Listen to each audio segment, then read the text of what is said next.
سوال کرتا ہوں کاکڑ صاحب سے کہ ہمت ہے ان کی کہ جاگیرداروں پہ ٹیکس لگائیں؟ پیٹرول کی قیمت کس نے بڑھائی ہے؟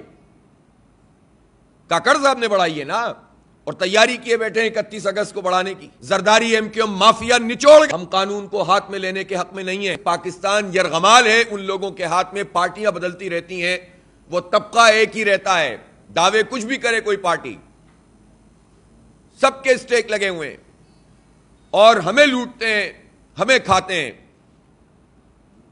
اور یہ براہ راست عوام کے اوپر اپنی کرپشن، اپنی کک بیکس، اپنی نااہلی، اس کا بوجھ عوام پہ ڈالتے ہیں، اور پھر یہ کہتے ہیں کہ ہم یہ نہ کریں تو کہاں جائیں؟ آئی ایم ایف سے ہمارا معاہدہ ہے۔ تو بھائی آئی ایم ایف کے پاس جو آپ نے گروی رکھا ہے، یہ ایک ہی طبقہ تو ہے جس نے ہمیں 76 سال میں غلام بنایا ہے۔ ہم تو بہت بہتر ہوتے تھے شروع میں، ہم تو ہر فیلڈ میں بہت آگے تھے۔ اس طبقے نے ایک آہستہ آہستہ آہستہ آہستہ کر کے ہمیں غلام ابن غلام بناتے چلے گئے۔ آج 77,000 ارب روپے کا مقروض پاکستان ہو گیا۔ یہ کس کی حکومت رہی ہے؟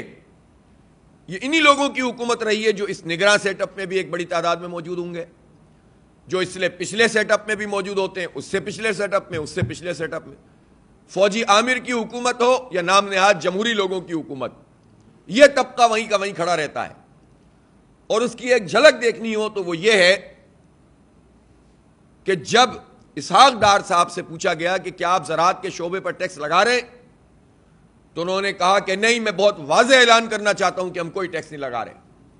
اور آپ کو پتا ہونا چاہیے، اعداد و شمار بتاتے ہیں کہ صرف تنخواہ دار طبقہ جو پرائیویٹ سیکٹر میں یا گورنمنٹ سیکٹر میں کام کرتے ہیں، 264 ارب روپے کا ٹیکس انہوں نے اپنی تنخواہوں میں سے ادا کیا ہے۔ پاکستان کے طبقے 264 ارب روپے، جبکہ جو جاگیردار طبقہ ہے اس نے صرف 4 ارب روپے جمع کرائے قومی خزانے میں۔ اور آپ کو پتا ہے کہ جو زرعی زمین ہے، 40% زرعی زمین پاکستان کی تقریباً سمجھ لیں آدھی، وہ صرف 4% لوگوں کے پاس ہے۔ 28% زمین صرف 1.5% سے بھی کم لوگوں کے پاس ہے۔ اس کا کیا مطلب ہے؟ اس کا مطلب یہ ہے کہ یہ وہ تھوڑے سے لوگ ہیں جن کی زمینیں 50 ایکڑ سے زیادہ ہیں، کسی کی 100، کسی کی 1000، کسی کی 5000، اور یہ چند خاندان اپنی طاقت کے ذریعے سے اسمبلیوں میں آتے ہیں، یہ الیکٹیبل ہوتے ہیں۔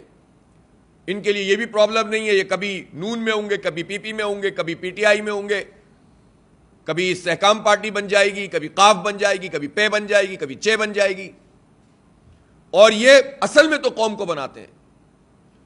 اور یہ سارے کے سارے حکمران طبقہ جو جاگیرداروں پر اور وڈیروں پر مشتمل ہے، یہ مارشل لاؤ کے اندر بھی موجود ہوتے ہیں، اور یہ نام نہاد جمہوریت میں بھی موجود ہوتے ہیں۔